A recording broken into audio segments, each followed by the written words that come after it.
T stocks भी थोड़े से प्रॉफिट टेकिंग के शिकार हो रहे हैं। पिछले दिन हमने देखा था कि थोड़ी स्ट्रेंथ आई थी, लेकिन आज एचसीएल टेक निफ्टी में सबसे ज़्यादा गिरने वाला शेयर है। अगर हम आईटी की बात करें तो करीब 1.5% की कमजोरी वहाँ पर है और बाकी स्टॉक्स पर भी दबाव है। शुरुआती सत्र से जो शेयर कमज़ोर हुए वहाँ से रिकवरी की कोई अटेम्प्ट तक नहीं हुई एचसीएल टेक की अगर बात करें तो। और बाकी स्टॉक्स आप मिड कैप में भी एम्फेसिस देखिए 1.5% गिरावट यहाँ पर भी है। टीसीएस, इन्फोसिस, विप्रो सभी के सभी 1% से ज़्यादा कमज़ोर हैं। आईटी शेयरों का पूरा हाल आपकी स्क्रीन पर। आईटी पर मंदार आपका क्या व्यू है? हमने देखा था कि थोड़ी रिकवरी के साइंस दिए थे और अगर हम इनके लास्ट ईयर के निचले स्तरों से देखेंगे तो तमाम शेयर ऐसे हैं जो कि 15% से लेकर 25-30% तक की रिकवरी दिखा चुके हैं। आईटी स्टॉक्स में आपको लगता है कि अब जो गिरावट आ रही है अगर थोड़ी साइजेबल होती है तो वो मौका बन सकता है ट्रेडर्स के लिए? अभिषेक जी, हाँ, मुझे लगता है कि मौका बन सकता है। दो स्टॉक्स जो मैं देख रहा हूँ, पहला तो है टेक महिंद्रा और दूसरा है एम्फेसिस।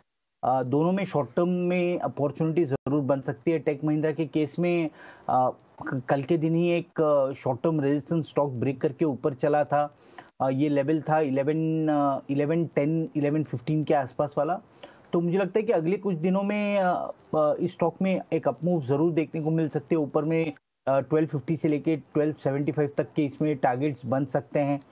तो टेक महिंद्रा में लॉन्ग की राय तो होगी। इसमें जो स्टॉप लॉस होगा वो 1090 का होगा और अपसाइड 1250 1275। और दूसरा जो स्टॉक है जो करेक्शन में हमने देखना चाहिए वो है एम्फेसिस। एम्फेसिस में भी कल एक strong kind of breakout generate हुआ है और ये ब्रेकआउट पिछले 4 महीने का जो एक रेजिस्टेंस बना हुआ था 2174 के लेवल्स को ब्रेक करके ये स्टॉक ऊपर चला है। तो ये एक पॉजिटिव है। आज का अगर ट्रेड देखते हैं तो एक indecision kind of a trade है, यानी नीचे है लेकिन एक इनडिसीजन काइंड ऑफ कैंडल बनेगी इस तरीके के अगर क्लोजिंग मिलता है तो इस स्टॉक में भी मुझे लगता है कि एक लॉन्ग पोजीशन बन सकती है इस करेक्शन में। इसमें जो स्टॉप लॉस होगा वो 2150 का होगा और ऊपर की तरफ अगर 1 से 2 महीने का अगर व्यू रखते हैं तो ऊपर की तरफ 2400 से लेके 2430 की इसमें टारगेट्स बन सकते हैं। ठीक है, एम्फेसिस के शेयर में भरोसा है मंदार को और इसके अलावा दूसरा शेयर टेक महिंद्रा आपने सजेस्ट किया मंदार? हाँ जी, टेक महिंद्रा। ठीक है, टेक महिंद्रा दूसरा शेयर है जहां पर 1270 रुपए तक की टारगेट्स देख रहे हैं। 1190 के स्टॉप लॉस से इसको लॉन्ग करने की सलाह है।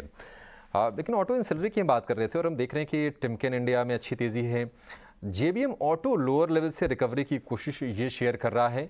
हमने देखा था कि 485 रुपये के आसपास तक शेयर गया था कुछ दिनों पहले, वहाँ से रिकवर करके 550 रुपये के आसपास तक के भाव हैं। गौरव, जेबीएम ऑटो आपको लगता है कि यहाँ से रिकवरी थोड़ी सी और एक्सटेंड हो सकती है? ब्रेकआउट हमको देखने को मिला था लेकिन में प्रॉफिट बुकिंग के चलते स्टॉक में गिरावट आई थी। अब वहां से फिर से एक ट्रेंड जो है रिज्यूम कर रहा है।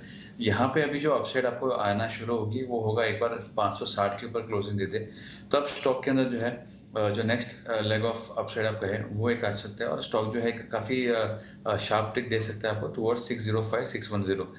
तो यहाँ पे नहीं, लेकिन थोड़ा अगर ऊपर जाता है तो मैं समझता हूँ यहाँ पे पेस और बढ़ना शुरू हो जाएगा। ठीक है, जेबीएम ऑटो को लेकर ये भी, लेकिन हम देख रहे हैं कि आज अगर रिटेल स्टॉक्स में अगर हम जूते बनाने वाली जो कंपनियां उनको देखेंगे तो मिर्जा इंटरनेशनल में आज अच्छी रौनक है। 6% ऊपर है ये शेयर और इस वक्त दिन के ऊपरी स्तरों के आसपास ही ये टिकने की कोशिश कर रहा है मिर्जा इंटरनेशनल। लास्ट ईयर बहुत तेजी से चला था और वही तेजी हम पिछले कुछ सत्र से फिर से देख रहे हैं। मिर्जा इंटरनेशनल शेयर में 270 रुपये के आसपास के प्राइसेस इसमें आ गए हैं। हालांकि 52 वीक हाई से अभी भी तकरीबन 100 रुपये ये दूर है शेयर। ये मंदार, मिर्जा इंटरनेशनल इस पर आपको भरोसा लग रहा है, कन्विक्शन आ रहा है क्या कि फिर से ये वही तेजी दिखाएगा जो हमने लास्ट ईयर देखी थी?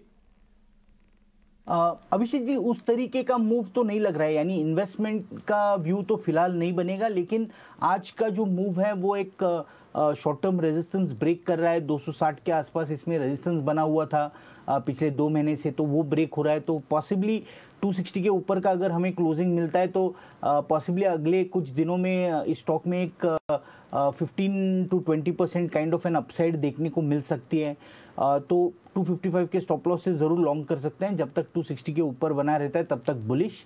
लेकिन ये शॉर्ट टर्म व्यू होगा। लॉन्ग टर्म के तौर पे ऐसे तो फिलहाल नहीं लग रहा है, क्योंकि जैसे आपने सही कहा कि जिस तरीके का 2021 से लेकर 2022 में एक साल में जिस तरीके का एक अपमूव स्टॉक में देखने को मिला, 40 रुपीज से स्टॉक 360 तक ऊपर चला, उसके बाद ये जो फिलहाल जो कंसोलिडेशन है इसमें सिर्फ 5 या 6 महीने ही हुए हैं। तो मुझे लगता है कि ये कंसोलिडेशन और कुछ देर चलेगा। 240 से लेके 320 340 इस तरीके का रेंज बन सकता है इस स्टॉक में, इसलिए शॉर्ट टर्म वाली अपॉर्चुनिटीज बन सकते हैं, लेकिन इन्वेस्टमेंट के तौर से फिलहाल तो अवॉइड है।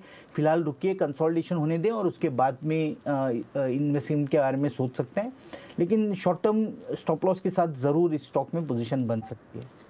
ठीक है, शॉर्ट टर्म में पोजीशन इसमें बना सकते हैं। 260 रुपए के ऊपर जब तक है तब तक चिंता करने की बात नहीं है मिर्जा इंटरनेशनल में।